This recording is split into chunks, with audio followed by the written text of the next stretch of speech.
Pada akhir tahun 2007, Perang Irak telah berakhir. Presiden Bush telah menyatakan kemenangan, dan operasi perampasan minyak akan segera dilakukan.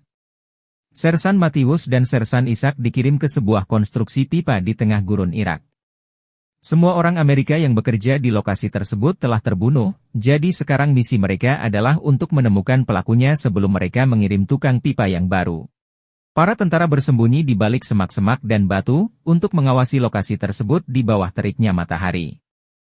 Namun, sudah 20 jam berlalu, tapi tidak ada sesuatu yang terjadi. Matthew mulai tidak sabar, dan mulai berpikir bahwa tidak ada tentara Irak yang tersisa. Dia melihat mayat-mayat yang berserakan, dan berpikir jika tempat itu pasti telah diserang oleh tim yang pergi setelah menyelesaikan misi mereka.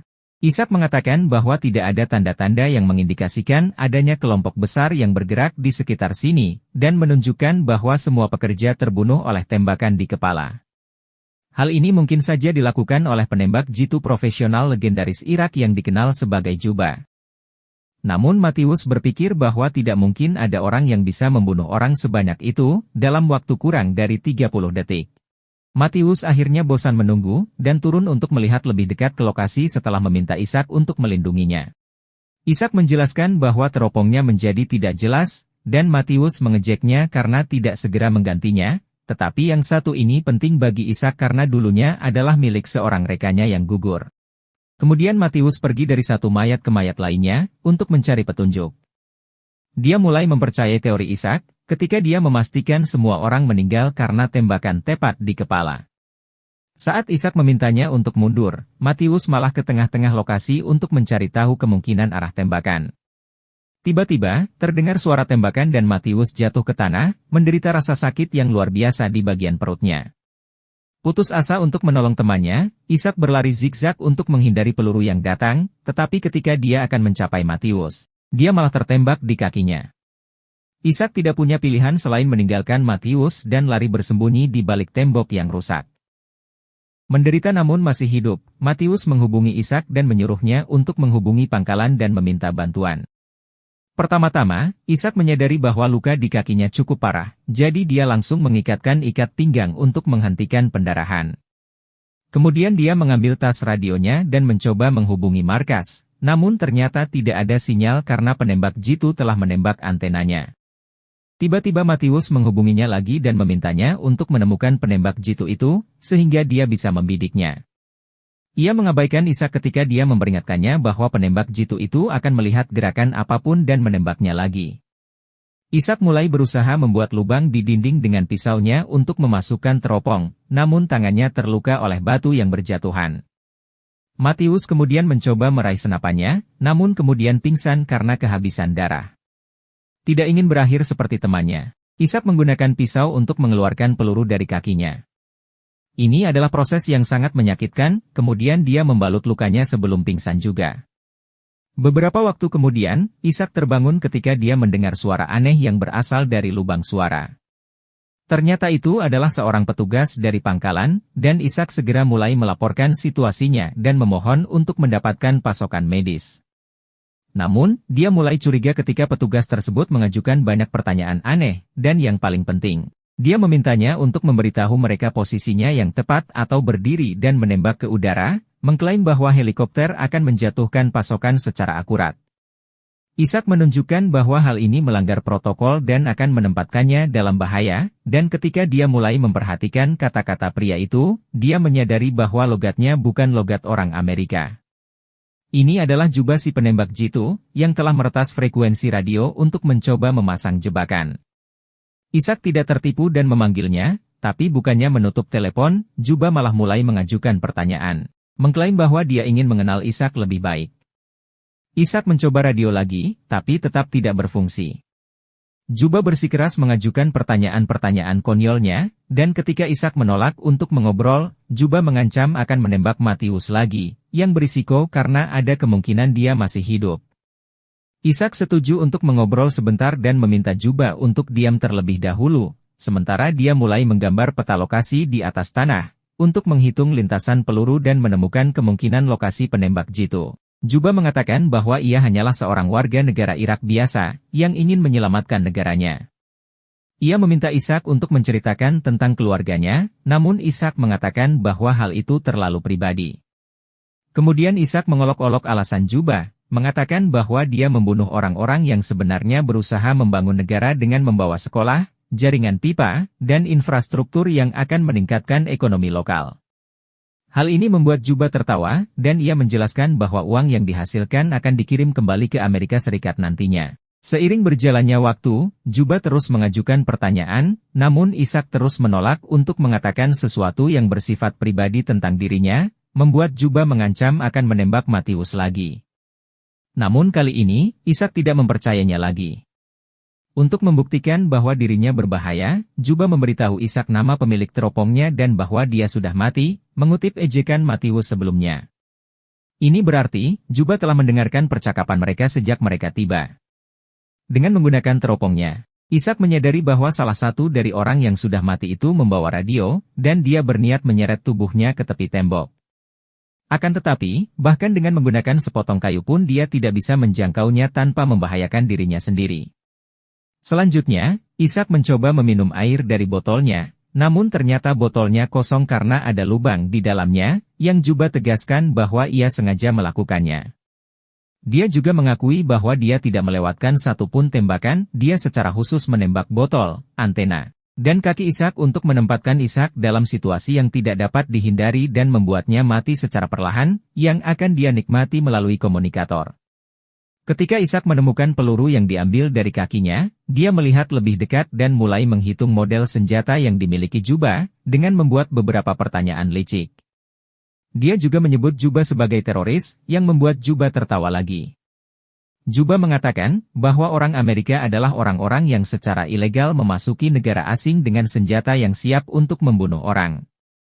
Sementara Juba berbicara, Ishak melakukan beberapa perhitungan lagi dan melihat melalui ruang lingkupnya, untuk akhirnya mencapai kesimpulan bahwa Juba bersembunyi di bawah tumpukan sampah. Dia telah berada di bawah kondisi yang keras seperti ini untuk waktu yang lama, belum lagi panas yang luar biasa, yang berarti orang ini benar-benar seorang profesional. Namun Juba menyangkal sebagai penembak jitu yang terkenal, dan sekali lagi mengaku sebagai pria Irak biasa.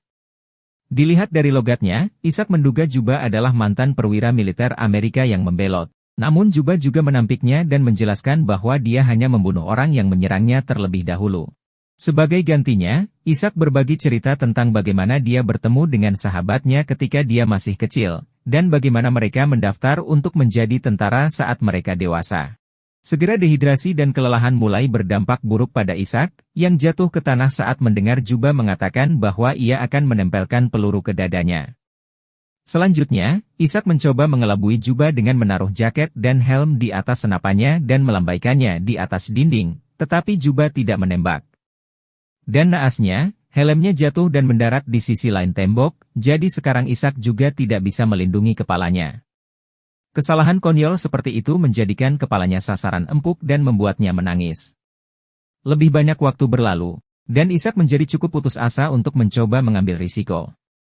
Dia berlari ke arah tubuh yang tergeletak di tanah, dan mencuri tas dan radionya sebelum berlari kembali ke tembok, sambil menghindari semua peluru yang segera ditembakkan Juba ke arahnya.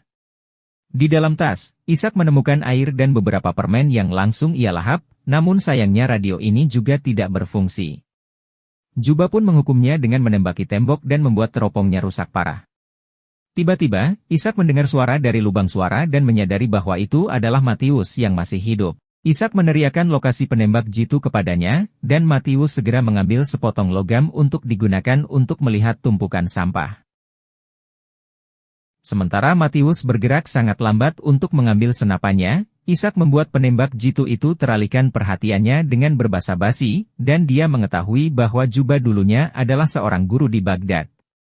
Ketika murid-muridnya terbunuh dalam serangan Amerika, dia memutuskan untuk membalas dendam. Tembok tempat Ishak bersembunyi adalah reruntuhan sekolah tersebut. Kemudian Juba bertanya kepada Ishak yang terus mengintip dengan teropong yang rusak, namun karena Ishak menolak untuk menjawab, Juba mengancam akan menembak Matius lagi. Putus asa untuk menyelamatkannya, Ishak mengaku bahwa dia menyimpan teropong tersebut untuk mengenang teman lamanya, yang meninggal karena kesalahan yang dilakukan Ishak, dan dia masih merasa bersalah. Sementara itu, Matius meletakkan senapannya dan membidik secara membabi buta ke arah tumpukan sampah, menembakkan semua peluru yang dimilikinya saat Ishak menembak juga untuk berpura-pura suara itu berasal darinya. Ketika Matius akan mengisi ulang senapannya, Juba tiba-tiba menembaknya kembali, yang mengenai pundaknya. Ishak meminta Matius merangkak ke arahnya untuk mencari tempat aman di balik tembok, tapi sayangnya ketika Ishak mendekati tepi untuk membantu, Juba menembak kepala Matius. Ishak harus menyaksikan Matius mati di depan matanya, dan ia langsung patah semangat, mengatakan bahwa dia ingin pulang. Juba memberitahu Ishak bahwa jika dia benar-benar ingin pergi, maka dia tidak akan menembaknya, tetapi Ishak ragu.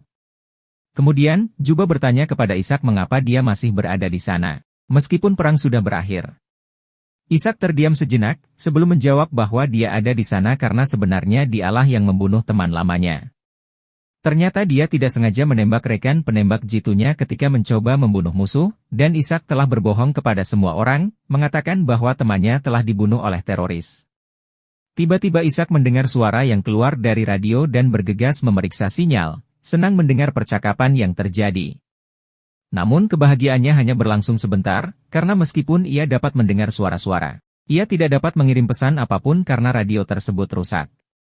Yang mengejutkan Ishak, Juba bergabung dalam percakapan yang didengarnya, dan pria itu menggunakan nama Ishak untuk meminta bantuan.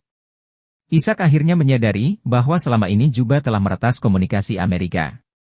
Ia berpura-pura menjadi tentara yang membutuhkan bantuan untuk memancing tim bantuan ke daerah tersebut dan membunuh mereka semua dengan mudah berkat faktor kejutan. Ishak mencoba menyela pembicaraan, namun tetap tidak berhasil. Beberapa waktu kemudian, Ishak terbangun dengan rasa sakit saat seekor burung gagak mematuk luka di kakinya. Melihat burung-burung itu mengira dia sudah mati, Ishak memutuskan untuk mengambil risiko dan mengambil senapan Matius dengan menggunakan tali dan tongkat, lalu mengarahkannya ke tumpukan sampah. Pada saat itu, helikopter tiba di daerah tersebut dan mengungkapkan lokasi Ishak, tanpa mengetahui bahwa ini adalah jebakan. Karena ingin menyelamatkan para tentara yang datang, Ishak mendorong tembok hingga runtuh, menciptakan tirai debu yang menyulitkan Juba untuk melihat lokasi Ishak. Ishak mulai menembaki tumpukan sampah, tanpa mengetahui apakah ia telah mengenai sasarannya atau tidak. Untuk mengetahuinya, Ishak akhirnya berdiri dari posisinya, dan dia terkejut saat melihat Juba tidak menggunakan kesempatan ini untuk menembak balik. Hal ini membuat Ishak yakin bahwa dia telah membunuh Juba secara efektif. Tak lama kemudian, helikopter tiba dan dengan cepat membawa Ishak dengan tandu, dan segera memberinya pertolongan medis. Ishak mencoba untuk memberitahu mereka tentang Juba, tetapi mereka tidak dapat mendengar karena suara bising dari helikopter yang lepas landas. Tiba-tiba, Juba mulai menembaki mereka, membunuh para tentara medis satu persatu sebelum mengenai pilotnya. Helikopter dengan cepat turun dan jatuh ke tanah, langsung membunuh Ishak dan membuat Juba menepati janjinya, karena secara teknis, Juba tidak menembak Ishak. Kemudian Juba meretas ke dalam barisan Amerika lagi, dan berpura-pura menjadi seorang tentara Amerika untuk memancing korban berikutnya.